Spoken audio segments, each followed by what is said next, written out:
Magandang araw. I'm Jess Flores Witchcraft and ang topic po natin ngayon ay about po kay Saldico. So, naipost ko naman po ito sa aking official page ng Jess Flores Witchcraft na yun nga. So, ano ba ang totoo? Kasi sa totoo lang po, ang taong bayan at karamihan sa mga Pilipino, sa ating mga Pilipino, ay wala nang ginawa kundi magsisihan, magturuan, at magbangayan, mag-away at magkagulo. Wala nang pagkakaisa. Bakit kung kailan nagkaroon ng unit team, mas lalong gumulong Pilipinas? Pero nasa akin po ang sagot. Nasa akin po ang sagot. Intindihin ninyo, unawain ninyo, at pagdugtong-tugtungin nyo mga sinabi ko. Leave no room for possibilities, ika nga. Saldico. Naiintindihan ko ang tao kung bakit sila nagkakaganon. Kaaway, kakagalit. Hindi na nila alam kung anong totoo eh. Hindi na nila alam kung anong totoo. Hindi na nila alam kung sino ang paniniwalaan nila. Lalo na sa lahat, from the start, wala naman nakukulong. Bakit kung kailan Bakit kung kailan umupo itong si Marcos? Ang gulo. Bakit naglabasan ang mga ganyang korupsyon? At yung sinabi ni Saldico, totoo ba? Ito na po ang sagot ko, hindi ko na kayo bibitinin. Dahil alam kong bitin na kayo sa katotohanan. At kayo luray na. Nginabngab na kayo ng pusa ng kasinungalingan. Ang mga ulo nyong malaahas na wala namang pinakikinggan. Ito na ang totoo. Sasabihin ko na po. Depende na, maniniwala kayo hindi. Pero kilala nyo naman ako bilang Jess Flores Witchcraft. I always speak for the truth and the real justice. As a faith healer, as being Jess Flores Witchcraft, doing so much healing and fortune telling na ni isa ay walang numali. Ayon sa tao. Ang lahat po ng sinabi ni Saldico, totoo po. Totoo po ang sinabi ni Saldico. Yes, totoo ang sinabi ni Saldico. Naku, ayan na. Nalinis na ang pangalan ng mga DDS. Na Sara Duterte was right all along. Simula lang umupo itong si Marcos, ang daming korupsyon na nangyayari.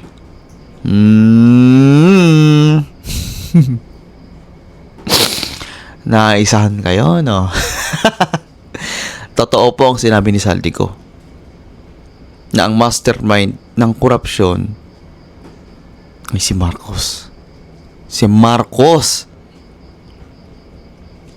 Mastermind. Wala talaga siyang ninakaw. Nagpaing si Marcos ng malaking pera, ng trust, ng pondo sa mga taong akala niya ay mapagkakatiwalaan niya. Pero from the start, alam niyo naman po na ang Marcos at Duterte ay matatalinong mga tao yan.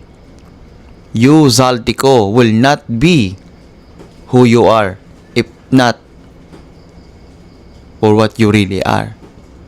Okay? Saldico took the bait and he is paying for it. Kasi Saldico, kung talagang malinis kang tao, kahit si Jesus pa, na anak ng Diyos, ang maglagay ng pera sa harap mo, hindi mo yun nanakawin. See? Kasi sinasabi ng taon si Marcos daw, ang simula na umpo si Marcos, ang dami rin korupsyon.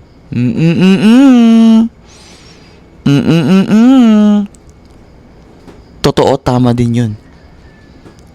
Teka lang muna mga tao. Diba matagal naman ang salitang korupsyon, nadudulas na yung iba? Diba sabi ng iba, tagal naman yung korupsyon na yan, pero bakit ngayon na lumabas?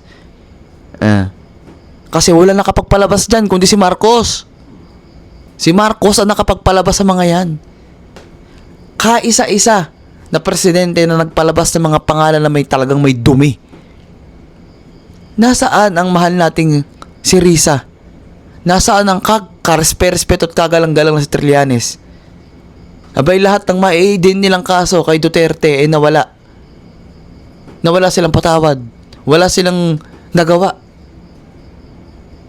Kundi siraan si Marcos at Duterte noon. Ngayon, nasaan sila? Tama. Tama ang sinabi mo, kaibigan at kapatid. Nasaan sila? No, nasobrahan ata sila sa pananahimik ngayon. Tama ulit na salita, kapatid. Teka muna, anong pinapalabas mo? Anong sagot mo? Kanina ba kami maniniwala? Kay Marcos ba o kay Duterte? Both. Dahil from the start pa lang, sinabi ko na sa inyo sa lahat ng vlog ko na si Marcos at Duterte pa din. They are working united together as one behind the scenes. Alright? Marcos has sacrificed his name for the sake of the next Duterte na uupo. So ang ibig sabihin, naglagay ng paing si Marcos sa lahat ng mga korap para sa susunod na Duterte ng uupo, alam na niya kung sinong pagkakatiwalaan o hindi.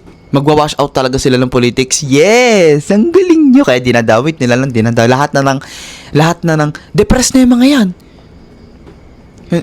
Hindi na nila alam kung anong gagawin nila. Kaya lahat ng paninira kay Marcos talagang ginagawa na nila. Hindi naman sila pwedeng kumampi kay Duterte. Di parang kinain nila yung sarili nilang tae.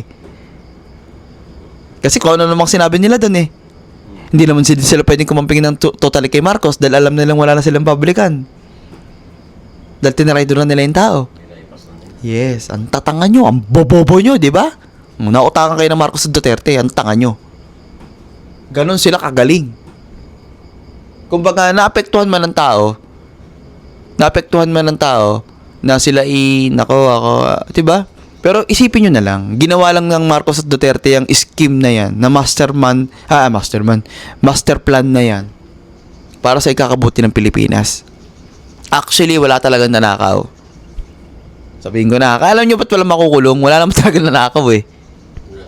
Wala talagang nanakaw guys, yun ang totoo. Kaya walang makukulong dyan. Ngayon, labasan lang ng pangalan yan. Siraan ang pangalan. At huwag nyo ng pagkakatiwala lahat yan. Ako, siyempre, may free will naman kayo kung maniniwala kayo sa akin o hindi. Pero pag tagpiin nyo, gamitan nyo na mataas na IQ nyo. Seryoso. Alam ko, hindi ako katalinuhan tao. Gamit, tumaging totoo ko, I'm just Jesse. I'm no one. Without my powers, without my third eye. Ako ho ay isang normal na mamamayan ng Pilipino lang din. Kung walang binigay sa akin ganito kapangyarihan ng Panginoon, hindi ko makikita yung katotohanan na yan. Pero, alam ko mas maraming tao mas matalino sa akin. Kasi ang mayayabang ko lang, kapangyarihan ko, kaya nalaman ko lahat yan eh. Pero, gawin nyo to. Huwag kayong kumain ng pansit kanto ng buong isang linggo. Kumain kayo ng mga pagkain na walang asin. Huwag muna kayo magkape at balikan nyo yung mga pinagsasabi ko. Balikan nyo from the start. Yung mga hidden words ni Marcos Duterte and you will know na ang dalawang to ay nagtatrabaho pa din ng maayos. Teka, diba pinahuli ni Marcos si Duterte? Diba? Pinahuli niya? Paano sasabihin mong sira ulo ka magkakampi? Naisip nyo bang mga demonyo? Sorry. Naisip nyo bang mga tao kayo? Naisip nyo bang mga tao kayo na baka naman mas safe si Marcos sa ibang bansa kaysa dito? Ano bang status ni Duterte doon? Baka naman mas safe si Tatay Digong sa ibang bansa kaysa dito. Baka dito pag nag-stay siya. Oo. Ano bang status ni Duterte doon? Hindi naman siya convicted doon eh. Hindi niya naman sigurado kung anong kinakain niya talaga doon. Wala talaga kayong alam. Kung talagang nakakulong nga yan doon. Trial? ICC? Di ba ICC pinakamalakas na ano yan ng criminal? Bakit wala namang trial? Ha? Nalakas ng mga gobernador ng mga pinakulong yan sa ibang bansa pa. Third world country lang tayo. Hello? Hindi nyo ginagawang isip nyo. Kaibigan ni Marcos sa ICC, yes, pinahuli niya yan, kuno. To make Duterte's life a little bit safer. Baka hindi nyo alam, Baka nga hindi nyo alam, naisip-isip nyo, totoo ba talagang kalaban si Trillanes?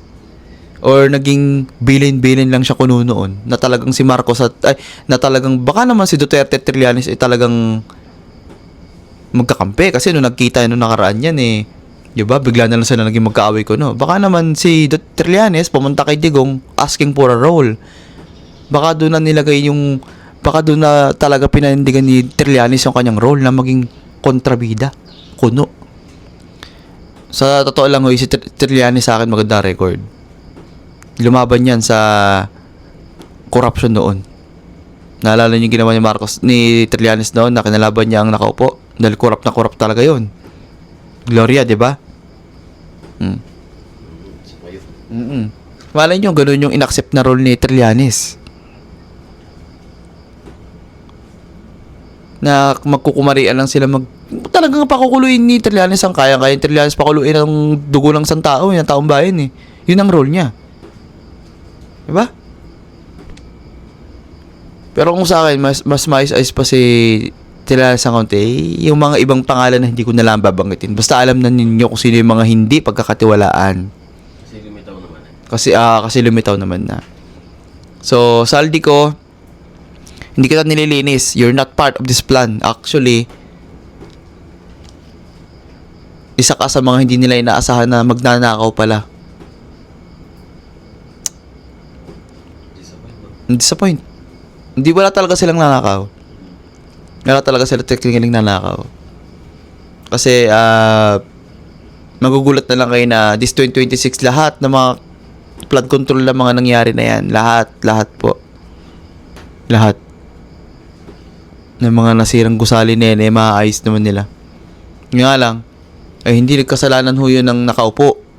Yan ho ay konsensya at kasalanan ng mga senador o mga gobernador o mga kontraktor na humawak ng pera na yon. Hindi ho yan dahil sa nakaupo. It's just sad na maraming namatay. It cost many lives. Ayun, dadalhin nila yan. Hanggang sila yung mamamatay. Kasi yung mga namatay na yun, hindi na may babalik ng pera yun. Hindi na may babalik yun ng kung ano man. They died. They didn't die because they're poor. They didn't die in vain. Hindi naman sila namatay na walang katuturan. So, naging instrumento sila para ilabas ang kawalangihan at kabalastugan sa pera ng gobyerno ng Pilipinas na ang tagal-tagal nang pinapalitaw. Walang isang lumitaw. Ngayon lang may lumitaw dahil magaling ang tactic ng Marcos at Duterte. Inassess ko at yun na nakita ko. Maaaring si Duterte doon na sumakabilang buhay. Baka isipin na niyang doon na mag-stay at home sa ibang bansa. Yun. At yun lang ho yung gusto kong mga i-share sa inyo ngayon. At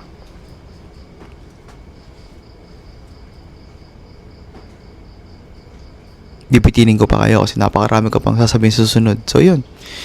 Salamat. I'm Jess Flores Witchcraft, Sigaw Impyerno. At patuloy ko ako bait ako. Subscribe po kayo kung nagustuhan nyo sa YouTube channel ko. Mag-comment po kayo kung may gusto kayong i-debate sa akin or may disagreement kayo. I'm open for that po. Kasi, syempre, may kanya-kanya lang naman ako yung kapananaw talaga. And, yun lang po. Sana po i-share nyo. Kahit hindi maganda sasabihin nyo, wala naman. Pero hanggat maaari, para hindi na lang kayo magmukhang Kasi alam ko later on, ma-accept nyo yung sinabi ko. Tandaan nyo, I'm not normal.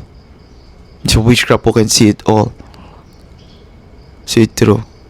Do it all. Pero nga, salamat po. Follow niyo po ako sa dalawang nag-iisang account ko sa Facebook. Japanese version, Jesse Flores Witchcraft, na may 22k followers. And Jesse Flores Witchcraft official page na may 48k followers. So, yun po. Salamat po. Subscribe po kayo and comment po kayo. Ma-shoutout ko rin po kayo. At ma-shout up ko kayo. Salamat po. And follow sa may TikTok din. Ayan, Jesse Flores Witchcraft. Okay. Thank you po. Uy! Salamat. Ayaw.